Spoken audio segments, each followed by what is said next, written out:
Hello, c'est Laura de la petite épicerie. Aujourd'hui, je vous montre comment réaliser votre tissage mural. Pour commencer, il faut d'abord monter votre métier à tisser.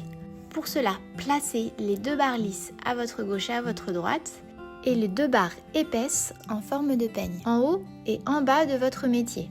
Enfoncez bien le tout pour que le métier soit résistant. Je vais maintenant nouer le fil de trame, c'est le fil blanc qui est le plus fin, autour de mon métier à tisser. Il faut maintenant passer le fil dans chacune des encoches en maintenant bien une certaine pression afin que le fil soit bien tendu.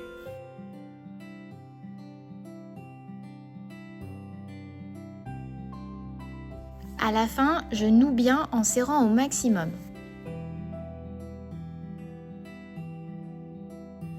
Je répète l'opération avec le second fil de trame, ce qui fait une seconde épaisseur. Ça va nous permettre de réaliser un tissage beaucoup plus fin et détaillé. On va pouvoir commencer à utiliser la laine. Pour commencer, je vous conseille de faire la partie haute et la partie basse, les 2 extrémités, dans un premier temps. Ça va vous permettre de séparer vos fils de trame et d'avoir un tissage bien plus régulier et agréable à faire par la suite. Pour la première ligne, vous devez passer au centre de chacun de vos 2 fils, c'est-à-dire au milieu des 2 épaisseurs de fil.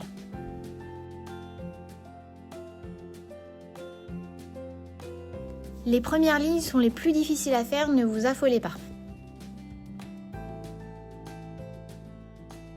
C'est la seconde ligne qui est un peu plus compliquée.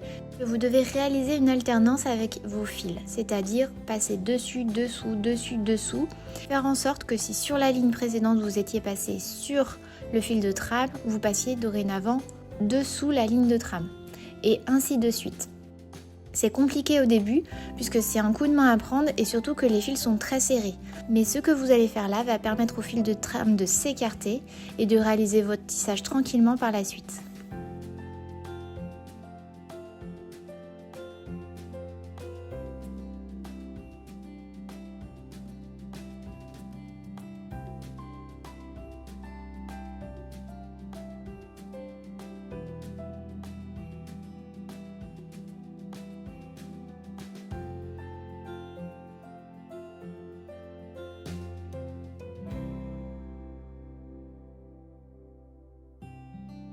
Je vous conseille de réaliser les 4-5 lignes du haut, les 4-5 lignes du bas.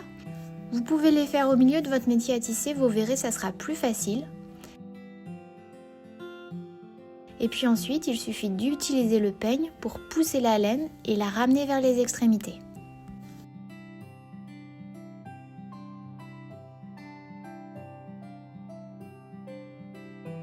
Pour réaliser le motif, vous pouvez soit compter les lignes sur votre diagramme, soit utiliser un petit stylo et noter en décalquant différents changements de couleur. C'est à vous de voir, moi j'aime bien compter les lignes en tout cas. Après, je vérifie sur mon motif que je ne me suis pas trompée. Si comme moi, vous avez tendance à trop tendre votre fil, pour éviter que votre tissage ne se déforme, vous pouvez nouer un petit fil sur le côté, histoire de tendre les fils de trame qui sont du côté gauche et droite. Lorsque je termine un fil, je ne fais pas un nœud, mais je vais le fixer avec un petit scotch ou un petit masking tape au dos de mon ouvrage, que je viendrai retirer à la fin.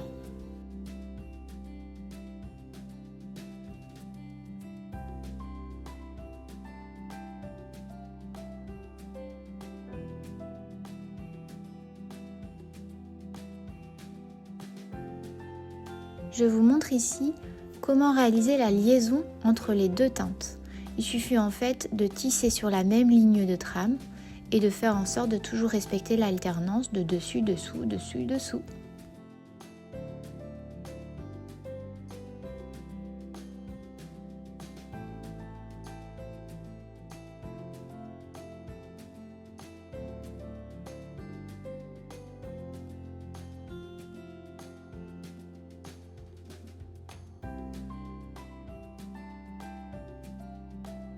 Bravo, votre tissage est terminé, il faut maintenant retirer les petits masking tape et couper les fils qui dépassent au dos de l'ouvrage.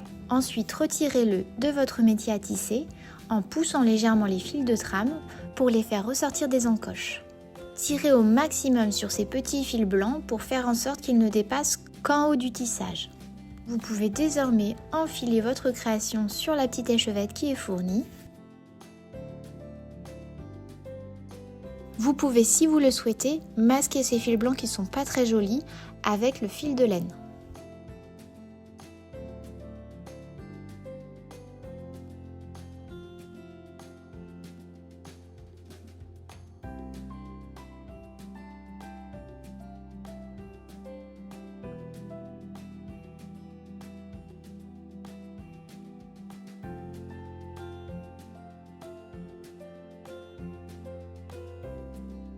Pour terminer, découpez un fil d'une trentaine de centimètres et nouez-le à chaque extrémité de votre échevette. Vous avez maintenant votre petit système d'accroche pour votre tissage. Bravo pour votre création! Merci d'avoir suivi ce tutoriel. Pensez à visiter notre site lapetiteépicerie.fr pour retrouver tout le matériel créatif, les idées DIY, ainsi que nos tutoriels en ligne. À bientôt!